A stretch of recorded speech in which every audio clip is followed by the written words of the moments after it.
panas kan hari ni? Haus. Mama, tolong belikan air boleh? Boleh. Nah. Okey, saya ambil yang strawberry. Anggur. Okey.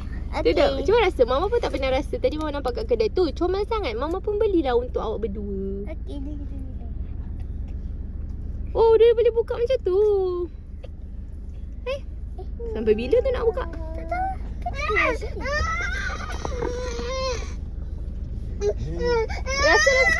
Pak dia nak pegang. Buka. Kena buka kak. Kena kopi kot.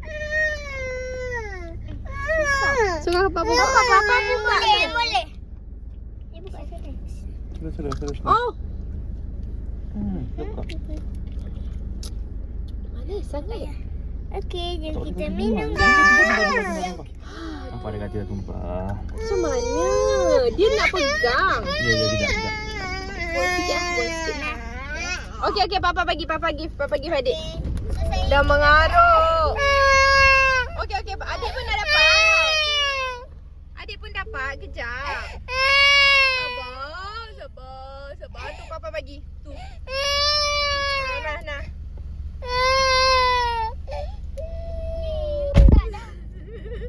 Cuba tengok ni, saya Okey. dah buka.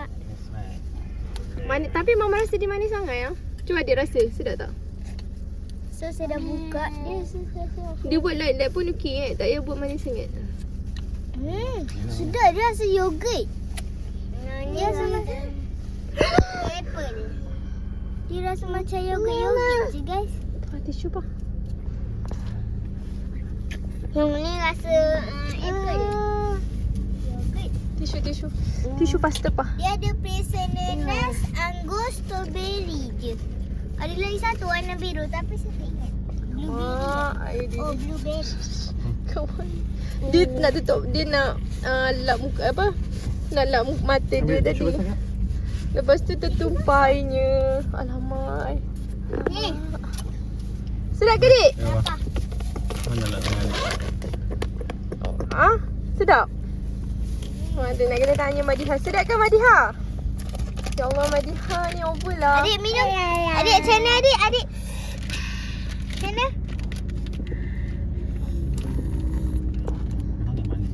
Kan? Kalau ibu-ibu yang kat luar sana nak beli tak suggest lah sebab manis sangat. Pekat sangat rasa dia. Kena buka dulu. Papa, mama rasa put some water. Put some water inside. Sabunnya dah habis. Air kosong. Ya, papa nak isi air. Saya bagi 9. Tapi ambil air kosong. Okey. Saya bagi 10. Okey, sekejap. Okey. Saya bagi 10/10. Okey, dah. Saya bagi 9/10. Sedap guys. Kalau korang nak beli boleh lah. Tapi untuk ibu-ibu tak bagus sangat sebab dia manis. Bye. Jangan lupa like, comment, share dan subscribe. Bye.